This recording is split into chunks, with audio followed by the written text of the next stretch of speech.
Bapak, ibu-ibu jamaah maghrib rahimakumullah.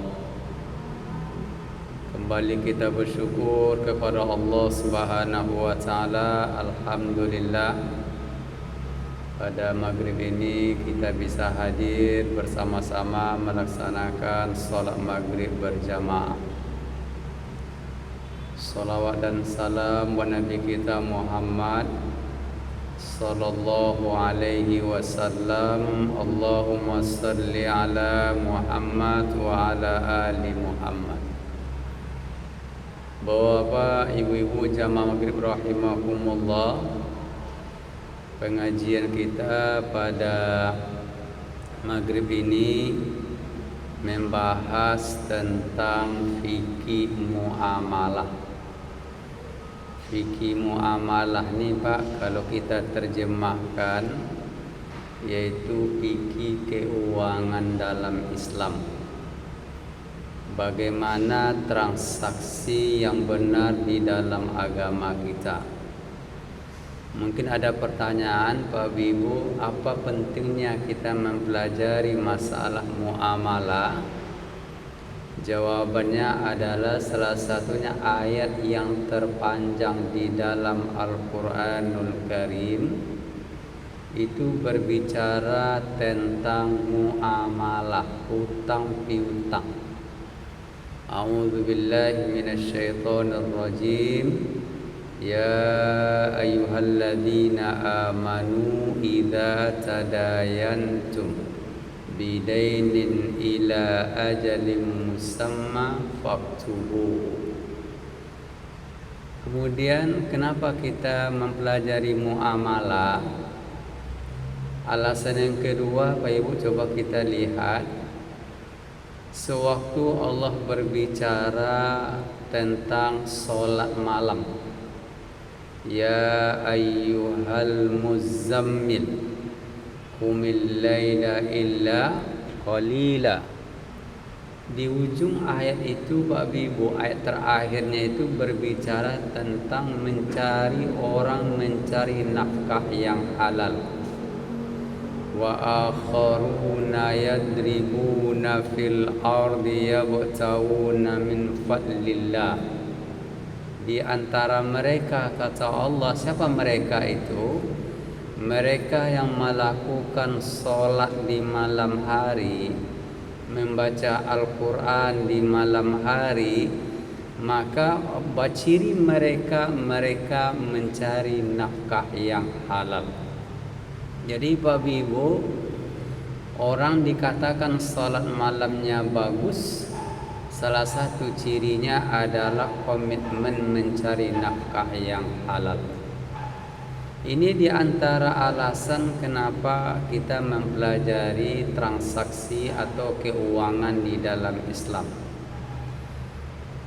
Suatu ketika ada sahabat bertanya kepada Rasulullah, ada seseorang melakukan perjalanan yang panjang, yutilus safar. Perjalanan yang panjang, dia berdoa, tapi doanya tidak diijabah oleh Allah. Bagaimana Allah akan mengijabah mereka, doa mereka? Kata Rasulullah, makanannya, minumannya dari sesuatu yang tidak halal. Jadi dan Bapak Ibu rahimakumullah, kita akan membahas tentang bagaimana transaksi yang dituntun oleh Rasulullah SAW agar uang yang kita dapatkan tersebut uangnya berkah, bermanfaat, berdaya guna. Pembahasan kita pada maghrib ni Pak Ibu adalah terkait dengan jual beli di dalam Islam.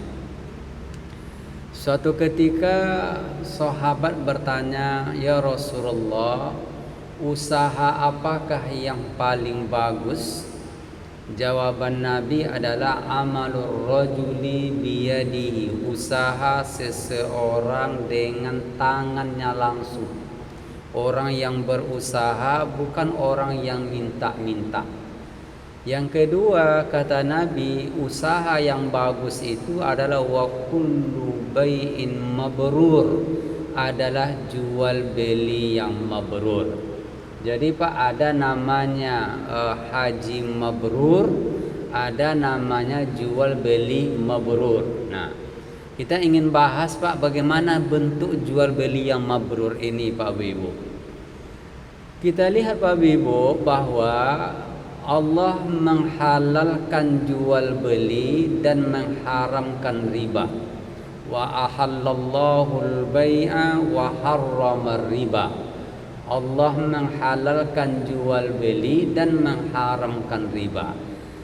Kapan jual beli itu menjadi halal atau jual beli yang mabrur? Yang pertama, rukun jual beli itu Pak Ibu adalah ada pembeli, ada penjual. Pastikan ada pembeli dan penjualnya.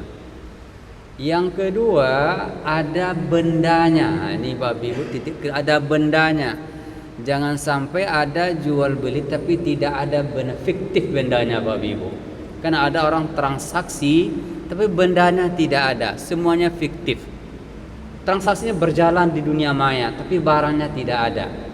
Kalau barangnya tidak ada, artinya objeknya tidak ada, maka ini tidak dikatakan jual beli, atau disebut jual beli bodong atau jual beli fiktif. Pastikan bendanya itu ada. Yang keempat, sarukun jual beli itu ada harga. Ini Pak, ada harga. Mana harganya? Saya ingin contohkan Bapak Ibu ya, terkait dengan harga Pak, dengan harga. Umpamanya kita pergi makan ke rumah makan, ke rumah makan. Kita makan itu kan jual beli. Kita beli nasi, ya kan?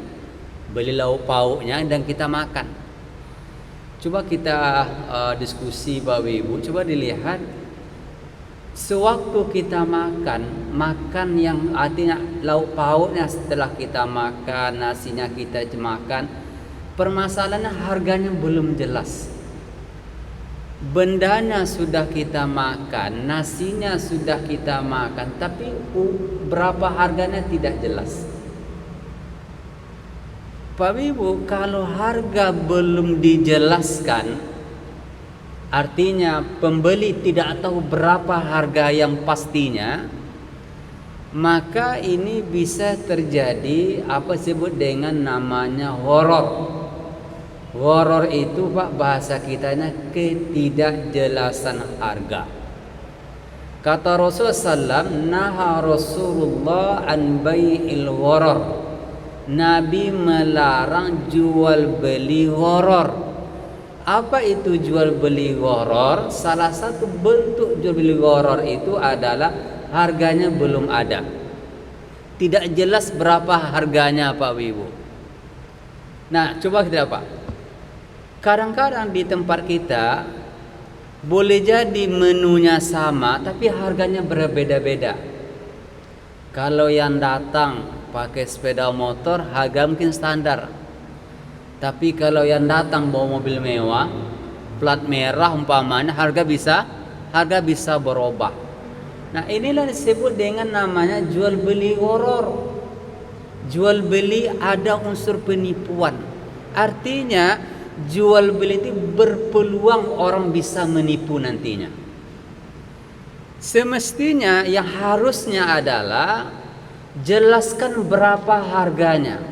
Mungkin belum kita, tapi jelas tertulis di rumah makan tersebut berapa harganya satu mangkok, satu piring. Sehingga orang tidak ada berpeluang untuk terjadi namanya horor, ketidakjelasan. Orang merasa tidak tertipu. Orang merasa tidak dirugikan. Nah, inilah Pak Ibu rahimakumullah, salah satu bentuk atau rukun dari jual beli itu pastikan ada harganya. Jadi sebelum ada tindakan, sebelum kita makan atau tindakan, jelaskan berapa harganya ini. Karena rukun itu ada 4. Yang pertama adalah pembeli, penjual, ada benda, ada harga. Nah, inilah Pak Ibu, mungkin kalau boleh dikatakan salah satu koreksi rumah makan kita bahwa harganya tidak dijelaskan. Kalau harga tidak dijelaskan di awal, berpeluang apa berpeluangnya terjadinya gharar, ketidakjelasan berapa harganya. Ini sama kita Pak Ibu, umpamanya kita mau minjam uang kepada seseorang, kapan dibayar Pak? Ya terserah kamu saja kapan kamu. Ini nggak boleh, jelaskan kapan dibayar, jelaskan kapan waktunya. Jadi sewaktu jual beli berapa harganya. Makanya Majelis Ulama Indonesia pernah mengadakan muzakarah. Muzakarah itu terkait dengan manajemen rumah makan kita. Nah, salah satu koreksinya itu harganya tidak dijelaskan. Bapak Ibu ingatkan dulu ada sewaktu di Bukit Tinggi itu Presiden SBY datang, kan harganya naik langsung. Harganya naik langsung. Nah, ini kenapa? Karena ketidakjelasan harganya. Nah, harus nama agama berapa harganya. Makanya MUI kalau umpamanya rumah makan itu Pak mau disertifikasi halal, maka salah satu syaratnya itu mesti rumah makan tersebut menjelaskan berapa daftar menu harga. Mana daftar menu harganya. Kenapa itu mesti dijelaskan? Agar tidak ada orang yang dirugikan. Nah, inilah Pak Ibu, kalau kita belajar kan yang namanya jual kan suka sama suka. Nah, bagaimana suka sama suka? Jelaskan berapa harganya di awal. Coba bayangkan Pak, kalau kita berjalan ya makan sama anak-anak umpamanya, berjalan ada anak sekian orang, 3 orang, kemudian kan anak semangatnya makan. Nah, kalau uang tidak cukup, anak semangat makan, ternyata uang tidak cukup. Artinya tujuan awalnya ingin gembira bersama keluarga, tapi nggak jadi gembira. Kenapa? Karena harga tidak jelas. Nggak mustahil nanti mungkin ibunya coba bapaknya, Pak berapa uang bawa? Uangnya berapa dibawa? Nah, ini yang namanya ketidakjelasan. Nah, Bapak Ibu, kalau kita melakukan sebuah transaksi di dalam Islam, jelaskan harganya di awal. Jelaskan harganya di awal. Nanti ada pertanyaan. Makanya di dalam Islam itu, kenapa Rasulullah SAW melarang satu benda 2 harga? Apa yang maksud dengan satu benda 2 harga? Begini Pak Ibu, begini. Yang pertama, harga tidak dijelaskan di awal. Itu termasuk satu benda 2 harga itu Pak. Jadi naha Rasulullah SAW an bai'ataini. Nabi melarang satu benda 2 harga. Apa artinya satu benda 2 harga? Salah satu artinya adalah bahwa tidak dijelaskan harga mana yang kita pilih ini, sehingga berpeluang terjadi namanya kecurangan nantinya. Nah, makanya jelaskan. Maka ada pertanyaan, boleh nggak jual beli kredit? Nggak apa-apa, tapi jelaskan di awal. Nah, harga pertama itulah harga buat selama-lamanya. Jadi namanya kenapa harga itu jelaskan di awal. Umpamanya cicilan berapa Pak? 5 tahun sekian juta. Tidak apa-apa. Tapi yang namanya satu kali harga tidak boleh berubah untuk selama-lamanya. Ini disebut dengan, tapi kalau harga berubah, umpamanya kalau Bapak bayar sekarang sekian, nanti kalau 1 tahun sekian, kalau terlambat harga berubah lagi. Nah, ini disebut dengan satu benda dengan 2 harga. Nah, ini Bapak Ibu rahimakumullah, tuntunan agama kita, apa tujuannya? Kenapa dalam jual beli itu mesti ada benda, mesti ada harganya? Tujuannya adalah tidak ada orang yang dirugikan. Nah, itu Pak, tidak ada konsumen yang baik pedagang atau konsumen tidak ada yang dirugikan. Dalam bahasa agamanya, la tazlimuna wa la tuzlamun, kamu tidak merugikan orang lain dan kamu tidak dirugikan. Bagaimana cara? Jelaskan harganya di awal. Nah, inilah Bapak Ibu rahimakumullah, salah satu contoh bahwa kita jual beli harganya tidak jelas. Makanya Rasulullah katakan, bahwa tidak hanya jual beli saja, tapi pastikan jual belinya yang mabrur, jual beli yang diberkahi oleh Allah dan Rasulnya. Salah satu jual beli yang mabrur itu adalah pastikan barangnya itu ada. Yang kedua, pastikan harganya di awal.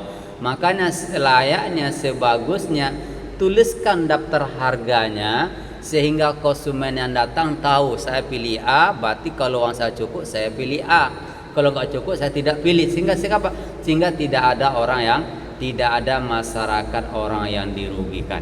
Ini Bapak Ibu rahimakumullah terkait dengan jual beli mabrur, artinya jual beli yang diridhai oleh Allah Subhanahu wa taala. Nah, kenapa disebut jual beli mabrur Bapak Ibu tadi? Karena jual beli itu ada yang mabrur, ada jual beli yang maurur. Apa tuh maurur? Jual beli dengan penuh ketidakjelasan. Nah, ini Pak. Jadi ada jual beli mabrur, ada maurur. Maurur itu artinya ketidakjelasan. Berapa harganya? Kapan dibayar? Kapan dilunasi? Nah, kalau tidak dijelaskan, ini namanya jual beli gharar atau jual beli maurur. Ini Bapak Ibu rahimakumullah, poin yang pertama terkait dengan transaksi jual beli. Sebelum kita diskusi Pak Ibu, kedua, kenapa Allah menghalalkan jual beli? Nah ini Pak, kenapa Allah menghalalkan jual beli? Jadi Pak Ibu, jual beli ini adalah solusi daripada riba. Jadi makanya Allah katakan wa ahallallahu al-bai'a wa harramar riba. Allah mengharamkan riba dan menghalalkan namanya jual beli. Artinya jual beli solusi daripada riba. Jadi kalau kita bertanya apa kesamaan antara riba dengan jual beli, sama-sama mendapatkan untung, penambahan untung. Tapi apa bedanya? Kalau riba tidak ada objeknya, kita pinjam uang, tapi umpamanya kita pinjam uang, Pak pinjamkan uang saya 1 juta, nanti dibayar nanti 1.200.000. Nah ini disebut dengan namanya riba. Tidak ada bendanya. Berbeda dengan jual beli. Pak ini bendanya, kalau cash harganya 1 juta, kalau cicil harganya 1.200.000, dan itu dibolehkan di dalam agama. Nah makanya Pak Ibu rahimakumullah, sekali lagi bahwa jual beli itu adalah solusi daripada riba. Jadi kalau kita bertanya bagaimana solusi tidak riba, lakukan jual beli. Lakukan jual beli. Makanya kalau kita lihat di dalam lembaga keuangan syariah, itu namanya jual beli, namanya pembiayaan namanya Pak Ibu. Pembiayaan jual beli. Pamannya saya beli ini harga cashnya sekian, cicil harganya sekian, dan itu dibolehkan di dalam agama kita. Nah, kembali kita kepada riba Pak Ibu, bahwa sesungguhnya kenapa riba itu Pak dilarang dalam agama Pak Ibu. Tadi kita katakan bahwa riba itu lawan daripada jual beli. Karena orang jahiliyah mengatakan sesungguhnya tidak ada perbedaan riba dengan jual. Allah bantah langsung bahwa sesungguhnya jual beli tidak sama dengan riba. Jual beli hukumnya halal, riba hukumnya haram. Bapak Ibu rahimakumullah, apa itu riba? Kenapa riba dilarang Pak Ibu? Yang pertama, riba itu dilarang, yang pertama dari segi akar katanya. Dari segi akar katanya, riba itu artinya yang pertama az-ziyadah, penambahan. Yang kedua, arti riba itu adalah an-nafsul ali, adalah jiwa keangkuhan dan kesombongan. Jadi Pak, secara bahasa riba itu bermakna keangkuhan dan kesombongan. Makanya jadi bukan hanya sekedar berdampak kepada ekonomi, tapi juga berdampak kepada perilaku seseorang. Makanya kata riba itu an-nafsul ali, kesombongan, keangkuhan. Jadi kenapa Allah melarang riba? Alasan yang pertama, karena bukan hanya sekedar berdampak kepada merusak ekonomi, tapi riba juga merusak kepribadian seseorang. Alasan kedua Pak Bibu kayak begini Pak Bibu, kenapa riba itu dikatakan dilarang dalam agama?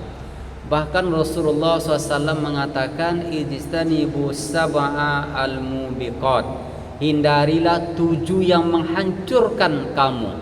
Salah satunya adalah riba. Nah Pak begini, kan diantaranya sihir, syirik dilarang dalam agama, kemudian makan riba dilarang dalam agama. Jadi Pak Bibu, kenapa riba itu dilarang dalam agama?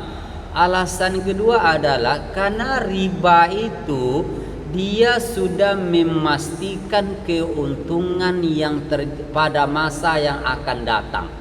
Artinya dia sudah memastikan berapa keuntungan yang dia dapatkan pada 5 tahun yang akan datang. Padahal secara teorinya, bagaimana kita bisa memastikan, memfikskan sesuatu yang akan terjadi?